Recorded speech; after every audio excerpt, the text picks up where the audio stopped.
दोस्तों, मेरा नाम है प्रतीक। कहानियाँ लिखता हूँ, सुनाता हूँ। Welcome to stories by Marasim. आज की कहानी का नाम है गलती, पार्ट 1। 17 जून 2008, रात के 10:30 बजे, तवांग, अरुणाचल प्रदेश। घर के बाहर कैब को देख के तरुण ने जल्द ही अपने घर के दरवाजे को बंद किया। भैया, राहत मंजर ले लो, तरुण ने कहा। थोड़ा चौंक के ड्राइवर ने जवाब दिया, अरे साहब जी, राहत मंजर वहां इस वक्त जाना थोड़ा ठीक नहीं होगा। तरुण ने फिर भी गाड़ी को वहां ले जाने को कहा। सफर 3 घंटे का था और पूरे दिन की थकान की वजह से तरुण की आंख लग गई। 17 जून 2008, उसी दिन दोपहर 1 बजे। भाई तरुण, क्या हाल है? तू तो तवांग जगह भूल गया भाई। आई होप सब मजे कर रहा है तू, विक्रम ने कहा। विक्रम और तरुण कॉलेज मेट्स थे। एक ही शहर, एक ही हॉस्टल में भी रहे। जहां तरुण का इंटरेस्ट फिजिक्स में था, विक्रम केमिकल्स की खोज में लगा रहा। कॉलेज पास आउट होने पे तरुण तवांग के एक सरकारी स्कूल, बॉम्डिला गवर्नमेंट स्कूल में फिजिक्स का टीचर लग गया। वहीं विक्रम कथागिला केमिकल एसोसिएशन ऑफ इंडिया में हो गया। एसोसिएशन ने विक्रम को एक नए प्रोजेक्ट के लिए रात मंजर के फैक्ट्री लैब आज से 3 साल पहले भेजा था। भाई विक्रम, कैसा है? Long time. मतलब जब तक मैं नहीं मिलने आऊंगा तू भी तवांग नहीं आएगा, सही है? तरुण ने कहा। भाई राहत मंजर आ सकता है कल तक? तेरी थोड़ी हेल्प चाहिए। एक्चुअली यहाँ और कोई हेल्प भी नहीं है। थोड़ा स्ट्रेस में हूँ। कल सुबह तक आ सकता है? विक्रम ने थोड़ा बेचैन होकर पूछा। आई होप सब ठीक है भाई। स्कूल में समर वेकेशंस तो चल रहे हैं, छुट्टियां भी हैं, पर इतनी जल्दी थोड़ा आना मुश्किल है। वैसे भी तवांग से राहत मंजर तक का बस आज सुबह 10 बजे तक का था। पहाड़ी इलाका है यार, तू तो जानता है भाई। तरुण ने थोड़ा गंभीरता से जवाब दिया। हाँ भाई, आई नो। बस तो आज नहीं मिल पाएगी। हाँ, पर लोकल कैब चलती है उस रूट पे। अभी बुक करेगा तो रात 12-1 बजे तक पहुंच जाएगा। ड्राइवर को बोल दियो जिमिक चौक के पास राहत मंजर, ठीक है? याद कर ले। अच्छा, सी यू भाई, thank you so much, Vikram ने कहा। 18 जून 2008, देर रात 1:30 बजे, राहत मंजर, अरुणाचल प्रदेश। गाड़ी के एकदम ब्रेक लगने से तरुण ने एकदम नींद से जागा। ड्राइवर बोला, साहब जिमिक चौक राहत मंजर तो यही है, आपको कहाँ उतरना है? खिड़की के बाहर देखते ही तरुण के होश फाख्ता हो गए। घुप अंधेरा, गहरा जंगल, सर्द हवाएं। तरुण ने कहा, एक मिनट, मैं अपने दोस्त से पूछ लेता हूँ। तरुण ने तुरंत विक्रम को फोन लगाया। कॉल कनेक्ट ही नहीं हो रहा था। बहुत देर तक कॉल न लगने की वजह से परेशान होके उसने कहा, भैया आप यहीं उतार दो। ड्राइवर आंखों से ओझल हो चुका था। तरुण के मन ही मन में सोचा, यार दूर दूर तक बंदा ना बंदे की जात। कहाँ आ गया हूं यार मैं? इस साला विक्रम भी फोन नहीं उठा रहा। क्योंकि राहत मंजर पहाड़ी इलाके में था, वहां हवा में सर्दी तवांग से थोड़ी ज्यादा थी। पत्ते खौफनाक तरीके से शोर कर रहे थे। दूर किसी कुत्ते के रोने की आवाज सुन के तरुण के माथे पे पसीना आ गया। तभी कुछ सुनाई दिया, पैरों की आहट। तरुण ने पीछे पलट कर देखा, एक परछाई जो धीरे धीरे उसी के पास आ रही थी। पांव की आहट की आवाज थी। तरुण कांप रहा था। जैसे तैसे वो परछाई उसके पास आती रही, तरुण की जान पे बनी रही। तरुण ने जेब में पड़े पॉकेट नाइफ को निकाला और डर के पूछा, कौन है वहां? मैं डरता नहीं हूं। थोड़ी देर जब वो परछाई सामने आई, हाथ में एक छोटा टॉर्च पकड़े एक 44 साल की औरत, टेंजिन। साहब, आप तरुण है ना साहब? ये चिट्ठी विक्रम साहब ने आपको देने को दिया है। टेंजिन ने कहा। विक्रम है कहाँ यार, कब से फोन ट्राई कर रहा हूं। तरुण ने राहत की सांस लेते हुए कहा। विक्रम साहब को सरकार ने 2 दिन के लिए शिलोंग बुलाया है, तभी फ़ोन नहीं लगता होगा। आज जल्दी निकल गया है साहब, 2 दिन में आ जाएगा। आप चलिए साहब, सारा इंतजाम करा हुआ है। टेंजिन ने कहा। विक्रम की दी हुई चिट्ठी को शर्ट की जेब में संभालते हुए तरुण और टेंजिन दोनों जंगल की ओर अंदर चलने लगे। उन घने जंगलों के टेढ़े मेढ़े रास्तों पे चलते चलते गुम ना हो जाने के डर से तरुण को लगा कोई बात छेड़ देनी चाहिए। उसने कहा, तुम विक्रम के लैब के आसपास रहती हो?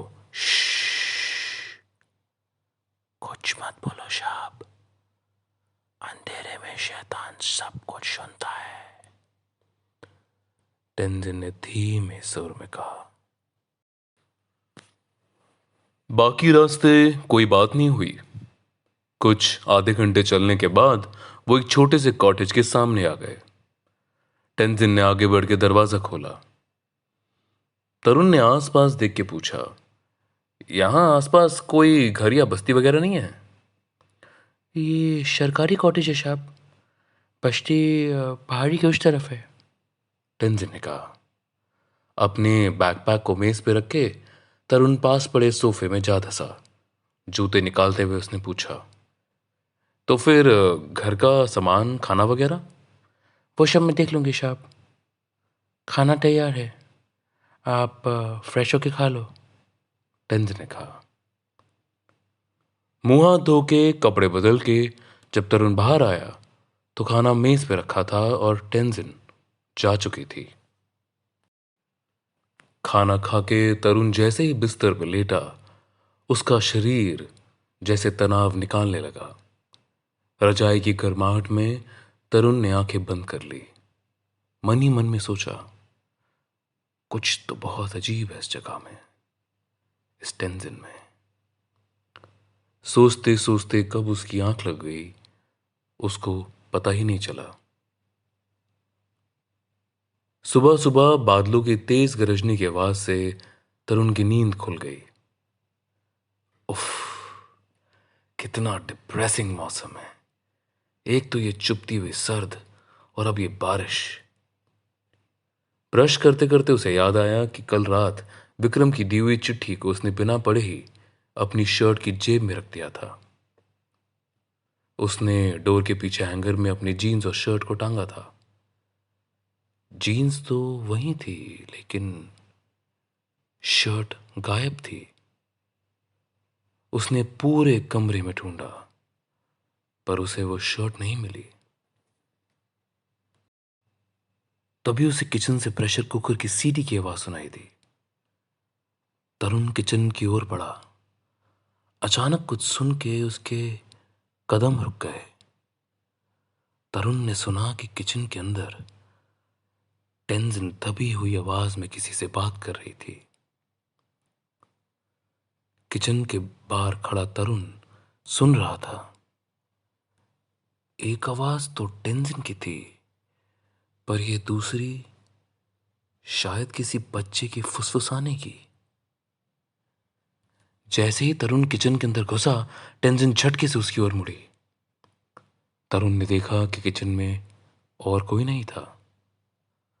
टेंजिन का चेहरा पीला पड़ चुका था। तरुण ने कहा, तुम किससे बात करी थी? टेंजिन डर के बोली, क्या साहब? और तभी तरुण ने एक और चीज गौर करी। टेंजिन कभी आंख मिला के बात नहीं करती थी। अचानक टेंजिन के पीछे कुछ हिलता हुआ देख के तरुण का ध्यान उस तरफ गया। सिलेंडर के पास कबर्ड में कोई छिपा बैठा था। तरुण को सिर्फ उसका हाथ दिखा। टेंजिन झट से बोली, मेरी बेटी है साहब, शिकमिक, डरती है, बाप नहीं है ना इसका, इसलिए साथ लेके आता है। मेरा सब कुछ यही है। फिर उसकी ओर मुड़ के बोली, हे शिकमिक, साहब अच्छा है, टॉफी देगा, बाहर? चिकमिक बाहर नहीं आई। टेंजिन बोली, शाप शिकमिक डरती है, आप जाइए, मैं चाय लेके आती हूँ। तरुण ने पूछा, मेरी शर्ट कहाँ है? वो डोरिया साहब, गंदा था। टेंजिन ने चाय छानते हुए जवाब दिया। और उसकी जेब में जो चिट्ठी थी? वो भी डुल गया साहब, वो सुखा के मेज पे रखा है, देखो ना। बिना पूछे उसकी शर्ट को धो देना तरुण को अच्छा नहीं लगा, पर वो कुछ बोला नहीं। सिकड़े हुए उस लेटर को खोला तो सारी लिखाई धुल चुकी थी। कुछ धुंधले अक्षरों से वो बस यही पढ़ पाया, शिलोंग 4 दिन। टेंजिन टेबल पे चाय और बिस्कुट रख के लौट रही थी। तरुण को विक्रम की इस लापरवाही पर बहुत गुस्सा आया। बताओ, मुझे यहां इतनी अर्जेंटली बुला के खुद भाग गया है। उसने अपनी चिट टेंजिन पे निकाली। अरे यार, यहां चाय में चीनी नहीं डलती क्या? उसने फिर विक्रम का नंबर डायल किया। नंबर अब नॉट रीचेबल हो चुका था। बादल और जोर जोर से गरजे। बाहर जाने का मन तो था उसका, पर यह बिन मौसम की बरसात और यह सर्द। तरुण को याद आया कैसे विक्रम को हर साल बारिश से सख्त नफरत हो जाती थी। कैसे ऐसे मौसम में विक्रम डिप्रेशन में चला जाता था। अक्सर कोई ना कोई बहाना मार के क्लास बंक कर लेता था। तरुण भी कभी कभी उसे जबरदस्ती खींच के बाहर ले आता था। कई बार तो दोनों लड़ाई भी कर लिया करते थे इस बात पे। एक ही कमरे में रहने पर भी दिनों तक दोनों बात नहीं करते थे। कॉलेज के लोग हंस के दोनों को मियाँ बीवी बुलाते थे। और अब देखो, कॉलेज से इतना दूर, बारिश से सख्त नफरत करने वाले विक्रम ने खुद के लिए ऐसी जगह चुनी थी जहां पे 10 महीने बारिश ही होती थी।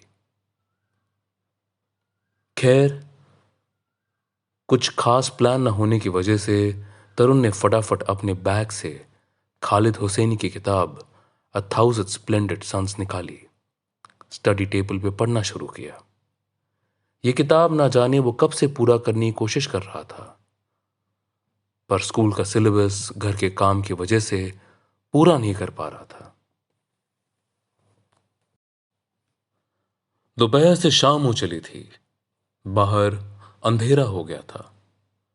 बारिश की बूंदों की आवाज से पता चल रहा था कि बारिश हल्की तो हो गई है, पर अभी रुकी नहीं है। पढ़ते पढ़ते तरुण ने पानी की बोतल के लिए बगल वाली बेड साइड टेबल की तरफ हाथ बढ़ाया। बदले में उसके हाथ ने कुछ ठंडी मेटालिक चीज को छुआ। किसी ने उसको पानी का ग्लास पकड़ा दिया था। वो चौंक के खड़ा हो गया। उसके हाथ के टक्कर से स्टडी टेबल की कुछ किताबें जमीन पर गिर गई। टेबल लैंप की रोशनी में उसने देखा, उसकी कुर्सी से एकदम सट के टेंजिन खड़ी थी। कब से खड़ी हो तुम यहां? तरुण ने पूछा। मैं अब घर जाऊंगी साहब, खाना किचन में है, कल आऊंगी, वो बोली और मुड़ के जाने लगी। कहां रहती हो तुम? तरुण ने पूछा। जंगल के उस पर बस्ती में साहब, कह के वो निकल गई। तरुण दरवाजा बंद करने के लिए उसके पीछे पीछे आया। तभी उसको देखा तो टेंजिन एक बोरे को घसीटती हुई ले जा रही थी। क्या है उसमें? तरुण ने आवाज लगाई। अंधेरे में से आवाज आई। चूल्हा जलाने का लकड़ी है साहब, तुम अंदर जाओ, बारिश फिर हो रहा है। दोस्तों, मुझे यकीन है ये कहानी आपको उतनी ही दिलचस्प लग रही होगी जितनी दिलचस्पी मुझे इसको लिखने में आई थी। इस कहानी का पार्ट 2 बहुत जल्द मेरे पॉडकास्ट में अपलोड होगा। Thank you for your time and keep listening to stories by मरासिम।